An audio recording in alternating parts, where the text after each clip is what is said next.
When is it not a busy week here at the White House? As you all know, we'll be traveling to Michigan tomorrow. I know the president's really looking forward to it. He's going to give a speech at the Detroit Economic Club, in addition to touring a factory in Dearborn, Michigan that produces F-150s. And my understanding is Ford is ramping up that manufacturing and also going to be hiring more American workers at this facility thanks to President Trump's policies. So he'll be doing that tomorrow and talking about all of the great economic news, which I would be remiss if I did not point out to you all. We have mortgage rates falling below 6% for the first time in years. Thank you, NBC, for this very fair and honest headline. But this is the truth, and these are the facts thanks to President Trump's economic policies. So frankly, they're hard to deny.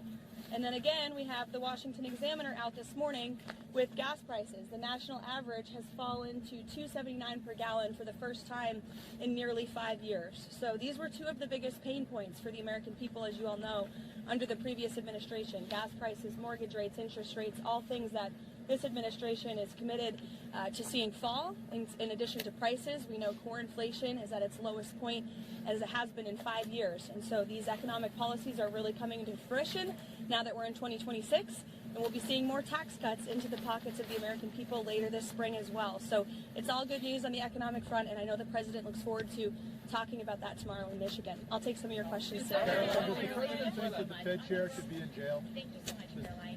Jerome Powell, President Trump has mentioned on multiple occasions that the administration could probably bring a lawsuit against him.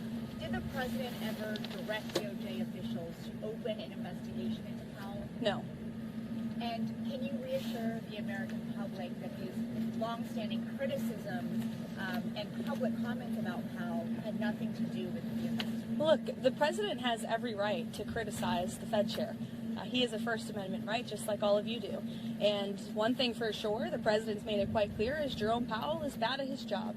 As for whether or not Jerome Powell is a criminal, that's an answer the Department of Justice is going to have to find out, and it looks like they intend to find that out. Two more questions on the Fed for you. Senator Tillis is promising to hold up all Fed nominees until this legal matter with Jerome Powell is resolved. What does the president make of that? I haven't spoken to the president about Senator Tillis' comments. I'll leave that to our legislative affairs shop to figure out, and I'll let the president speak on that himself. Go ahead. Believe that the Fed should operate independently from him. The president has made it quite clear he thinks Jerome Powell is bad at his job, and the president has made it quite clear, as have many economists, by the way, that interest rates should be lowered, and they should have been lowered a long time ago. But does he believe in the independence of the Fed? He has, and he said that many times. Does the president believe that Jay Powell should go to jail if he lied about the president? Eamon, you're yelling out a question that's being asked in a different way, but it's the same exact question as we just answered, and I just answered it. We'll let the Department of Justice determine that. Strikes off the table in Iran, and does he believe there's a potential path to end the protest there without military action? Well, I think one thing President Trump is very good at is always keeping all of his options on the table, and airstrikes would be one of the many, many options that are on the table for the commander-in-chief. Diplomacy is always the first option for the president. He's told all of you last night that what you're hearing publicly from the Iranian regime is quite differently from the messages the administration is receiving privately. And I think the president has an interest in exploring those messages. However, with that said, the president has shown he's unafraid to use military options if and when he deems necessary, and nobody knows that better than Iran. Go ahead,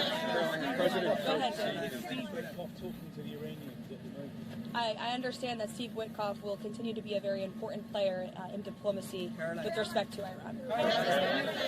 Trump has confidence in Delcy Rodriguez?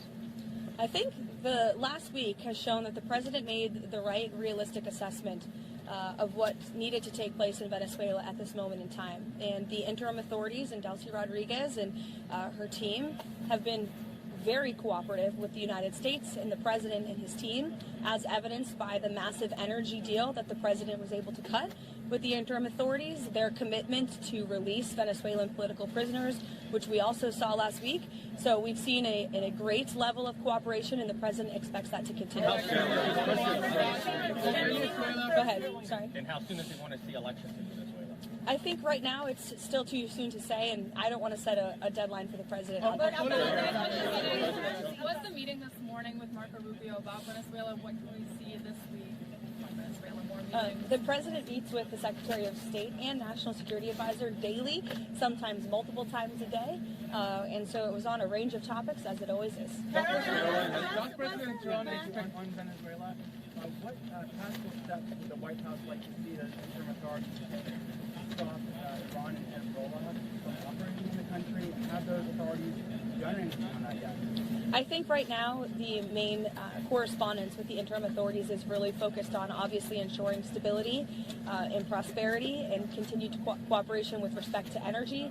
As you all know, there was a very powerful and big group of oil executives who were here at the White House on Friday, and so continuing to iron out some of these energy deals. We also have made it very clear, the president's made it very clear that we don't want to see any more jug boats sailing from Venezuela towards the United States of America, which we have not, frankly, in the last week.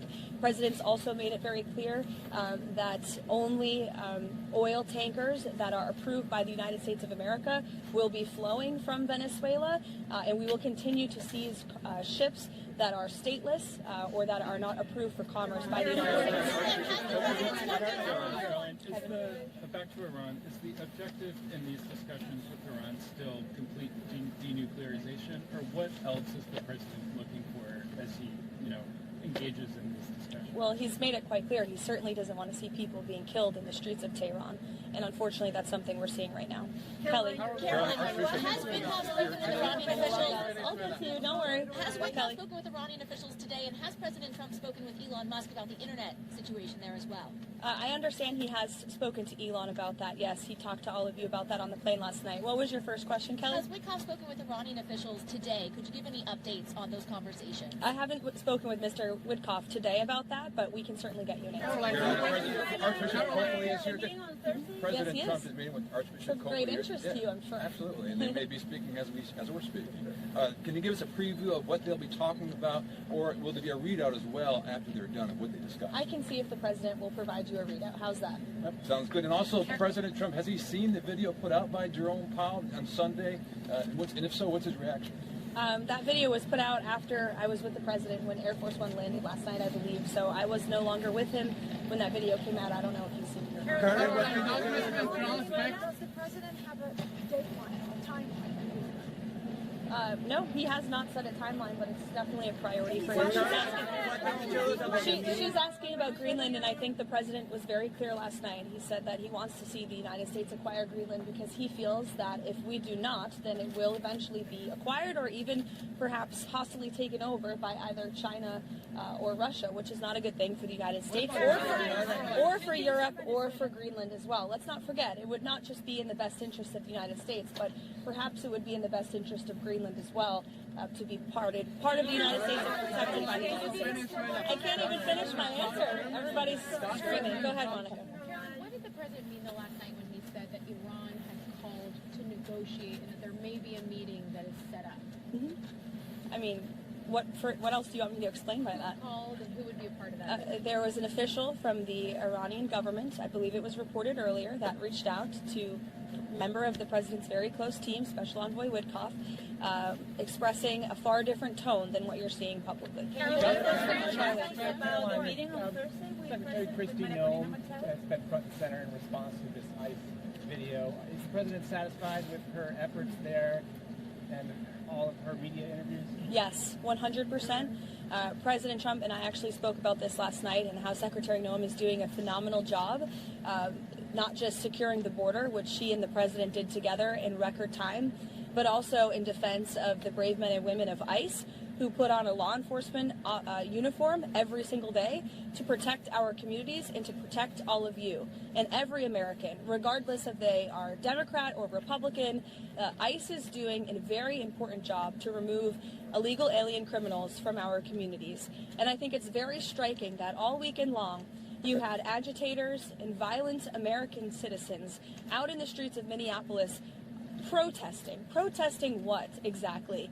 Apparently they are protesting the removal of heinous murderers and rapists and criminals from a city that I can guarantee you, when you look at the list of the illegal criminals that ICE is removing from our communities every day, not a single person in those protests and not a single person standing here that works in the mainstream media in Washington, D.C. would want those individuals in your neighborhood, in your community, around your children and around your families. ICE is doing an incredibly important job that's not just important to our homeland security, but our national security. And this administration will continue to stand wholeheartedly by the brave men and women of ICE, including that officer in Minneapolis who was absolutely justified in using self-defense against a lunatic who was part of a group, an organized group, to interject and to impede on law enforcement operations. And it's disgusting what we have seen from the left.